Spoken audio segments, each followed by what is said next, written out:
Hello guys, welcome back my YouTube channel. आप सभी का हमारे यूट्यूब चैनल गौरव फुटिया आउचर्स पे फिर से स्वागत है।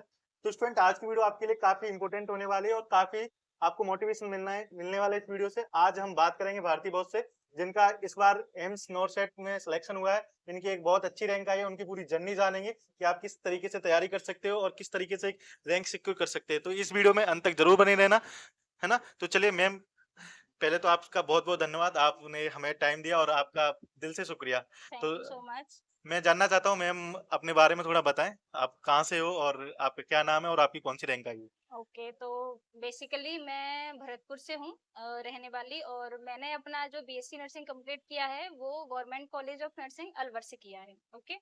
एंड मैंने अभी जो जून का बैच था उसमें अपनी बीएससी नर्सिंग कंप्लीट की है, एंड सितंबर में नॉर्सेट 7 आई क्लियर विद एआईआर 130। तो आपको वेरी वेरी कॉन्ग्रेचुलेसन मैम को, एक इतनी अच्छी रैंक सिक्योर करने के लिए। और मैम को एम्स जोधपुर अलॉट हुआ है ना। तो नेक्स्ट मैम, मेरा आपसे सवाल रहेगा कि आपने अपनी नॉर्थ सेट की जर्नी कब से स्टार्ट की, क्योंकि काफी हमारे जूनियर्स हैं जो जिनके मन में कहीं ना कहीं डाउट रहता है कि हमें अपनी नॉर्थ सेट की तैयारी कब से स्टार्ट कर देनी चाहिए। देखो, बेसिकली अगर बात करें तो आ, जो कंपटीशन है ना, अब वो बढ़ चुका है बिल्कुल। ठीक है। तो अब जो बैच आ रहा है वो स्टार्टिंग कर देते हैं सेकंड ईयर से, थर्ड ईयर से। तो मैं अपनी अगर बात करूं तो मैंने अपनी जो नोट सेट की प्रिपरेशन थी वो स्टार्ट की थी मेरी फोर्थ ईयर से। जब मेरी थर्ड ईयर कंप्लीट हुई, फोर्थ ईयर स्टार्ट हुई, मैंने कोचिंग ली। कोचिंग लेके मैंने अपनी कंप्लीट थ्योरी कवर की। थ्योरी कवर करने के बाद जनवरी से मैंने रिवीजन स्टार्ट किया।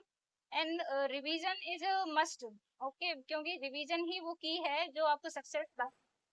लोग बोलते हैं एनक्लेक्स पढ़ो, मॉसबी पढ़ो, सॉन्डर्स पढ़ो, तो ये जरूरी नहीं होता। पहले अपने जो बेसिक कॉन्सेप्ट है ना वो क्लियर होनी चाहिए। आप कोई भी कोचिंग लो, कोचिंग हर कोचिंग बेस्ट है, क्योंकि जो नर्सिंग का कंटेंट है, नर्सिंग का सिलेबस है, वो तो सेम ही है ना। वो हाँ। किसी भी कोचिंग से पढ़ लो आप। हम्म। तो आप अपनी किसी भी कोचिंग को लेके अपना कंसेप्ट क्लियर करो, क्वेश्चन प्रैक्टिस करो, और बस यही है। रिवीजन करो और लास्ट में अपना नोट सेट लो।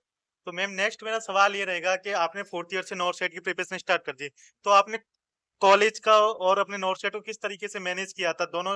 क्योंकि अपन कॉलेज में जैसे कि बात की जाए, मैं अभी फोर्थ ईयर में हूँ, तो कॉलेज से अपन जो एग्जाम देते हैं उसमें थ्योरी मेनली आती है। बिल्कुल। नॉर्थ सेट में मोस्टली अपन के जो एमसीक्यू क्वेश्चन सवाल आते हैं, तो वो आपने किस तरीके से मैनेज किया था। मैंने इसकी तो बात ये है कि मैं एक टॉपर स्टूडेंट नहीं रही कॉलेज में। ठीक है। एक एवरेज स्टूडेंट हूँ, तो उसके लिए मेरे को कॉलेज में मैंने ज्यादा ध्यान नहीं दिया। थ्योरी में मतलब ये है कि जो जैसे थर्ड ईयर में पीडिया है, साइकेटेक है, तो वो साथ के साथ थोड़ा बहुत उसका कॉन्सेप्ट क्लियर हो गया था मेरा।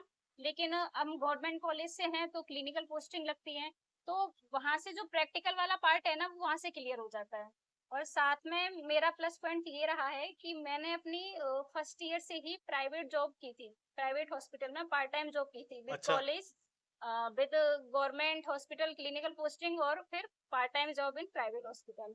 तो इसलिए मेरे को जो हॉस्पिटल का जो एक्सपीरियंस है ना, जितने भी इंस्ट्रूमेंट हैं, इक्विपमेंट हैं, प्रोसीजर हैं, तो उसमें कभी कोई प्रॉब्लम ही नहीं आई। इसलिए मैम ने प्राइवेट जॉब करना, साथ में हमारी जो क्लिनिकल ड्यूटीज राजस्थान में लगती हैं, फोर्थ ईयर में तो इंटर्नशिप भी चलती है, बिल्कुल और बिल्कुल। साथ में नॉर्थ साइड को मैनेज करना अपने आप में भी एक बहुत बड़ी सक्सेस है। मेनली मेरा ये सवाल रहेगा कि अगर अभी से कोई फोर्थ ईयर से, जैसे मैं प्रिपरेशन स्टार्ट करता हूँ, तो मेरे को किस तरीके से स्टार्टिंग करनी चाहिए, क्योंकि मैं ऑलरेडी थर्ड ईयर पास कर चुका होता हूँ। Major subject first year, second year, third year से कवर करते हैं। फोर्थ ईयर में गायनिकोलॉजी है, रिसर्च है, और आपका मैनेजमेंट है। मैनेजमेंट इन है। सब का वेटेज क्या रहता है कि ऐसी मोस्ट इंपोर्टेंट सब्जेक्ट्स जो आपके लिए कि हाँ ये ज्यादा वेटेज रखती है नॉर्थ स्टेट में, आपका ये जो नॉर्थ स्टेट था इससे और बाकी जो नॉर्थ स्टेट में, जिसमें सबसे ज्यादा वेटेज रखने वाली सब्जेक्ट कौन सी है। ठीक है। देखो, सबसे पहले तो माइंड में ये क्लियर कर लो कि कुछ लोग ऐसे होते हैं कि बोलते हैं कि नहीं, अगर तुमको नॉर्थ साइड क्लियर करना है तो तुमको फर्स्ट ईयर से स्टार्ट करना पड़ेगा। हाँ, ऐसा ठीक है। है। तो ऐसा नहीं है। अगर आप अब फोर्थ ईयर में आने वाले हो ना, तो भी आप फर्स्ट अटेम्प्ट में नॉर्थ साइड क्लियर कर सकते हो, जैसे मैंने किया है। हाँ। तो आपको क्या करना है, सबसे पहले अपने कॉन्सेप्ट क्लियर करने हैं, नोट्स बनाने हैं सारे। ठीक है। नोट्स बनाकर अपनी जो बेसिक बुक होती है ना, टारगेट हाई, पीआर यादव, इनको क्लियर करना है। देन फिर रिवीजन करना है, क्वेश्चन प्रैक्टिस करनी है, कोई भी आप टेस्ट सीरीज ले सकते हो। ठीक है। उससे क्या आपको टाइम मैनेजमेंट में हेल्प मिलती है। और जो देखो, नोट सेट में अपन को पता है दो टाइप की सब्जेक्ट होती है, मेजर एंड माइनर। ठीक है। हम्म। तो मेजर सब्जेक्ट में एक हमारी एमएसएन आती है, एनएफ आती है, ओबीजी आती है, साइकेट्रिक आती है, पीडी आती है। ओके। तो और अभी जो फिलहाल मेरे को लगता है कि नॉट सेट 8 के लिए जो CHN है वो मेजर सब्जेक्ट बनने वाली है, क्योंकि हमारे टाइम पे जो नॉट सेट 7 था उसमें 40 क्वेश्चन, मेंस की बात कर रही हूँ मैं, 40 क्वेश्चन पूरे साइकेट्रिक के, 40 क्वेश्चन ओबीजी के, 40 क्वेश्चन आए थे पीडिया के, एंड 40 क्वेश्चन आए थे NA plus MSN plus CHN plus जितनी भी माइनर सब्जेक्ट है ना, रिसर्च मैनेजमेंट, इनके। तो अगर आप अपने मेजर सब्जेक्ट पे फोकस करोगे, कमांड करोगे ना, तो आपका सिलेक्शन 90% बिल्कुल है इसका। तो ये जो क्योंकि मेरा एक मतलब लाइन है कि आप 10% के पीछे मत भागो, आप भागो 90% के पीछे, ठीक है। तो 90% के पीछे क्लियर करके भाग कर भी आप अपना टॉप कर सकते हो सर। नेक्स्ट मेरा सवाल रहेगा मैम आपसे कि अभी जो शेड्यूल किस तरीके से बनाना चाहिए, क्योंकि काफी स्टूडेंट्स का ये रहता है कि मॉर्निंग में अपन क्वेश्चन प्रैक्टिस कर सकते हैं या फिर नाइट में थ्योरी पढ़ सकते हैं। एक जो प्रॉपर टाइम मैनेजमेंट जिसके साथ अपना थ्योरी भी चलता रहे और अपनी क्वेश्चन प्रैक्टिस भी अच्छी हो जाए, उसके लिए आप क्या सजेस्ट करना चाहते हैं? उसके लिए देखो, टाइम टेबल तो हर पर्सन के अकॉर्डिंग अलग अलग होता है, उसको अपन एक फिक्स क्राइटेरिया में नहीं रख सकते, ठीक है। तो इसके लिए आप ऐसा कर सकते हो कि 50-50 का रूल रखो, कि आप 50% थ्योरी पढ़ो, 50% आप क्वेश्चन प्रैक्टिस करो। क्वेश्चन प्रैक्टिस का ऐसे कर सकते हो कि जब आप थ्योरी से बोर हो गए तो आप क्वेश्चन प्रैक्टिस कर लो, ठीक है। तो ये सबसे बेस्ट तरीका है।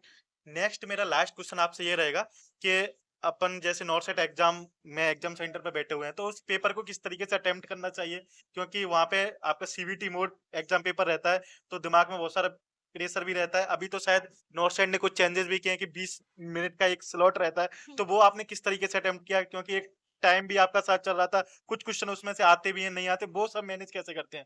देखो, उसका ये है कि आपको क्या करना है कि जैसे आप एग्जाम देने बैठे, ठीक है, तो आपको के जितने भी क्वेश्चन है ना, 2 राउंड में कंप्लीट करने हैं। फर्स्ट राउंड में आपको क्या करना है कि जो जो क्वेश्चन आपको आ रहे हैं वो सभी क्वेश्चन आपको मार्क करते हुए चलने हैं, उनका आंसर कर लेना है। लेकिन जो क्वेश्चन आपको थोड़ा सा लगता है ना कि डाउट है कि इसमें अटक रहे हैं, तो उस क्वेश्चन को अपन सेकेंड राउंड के लिए रखते हैं।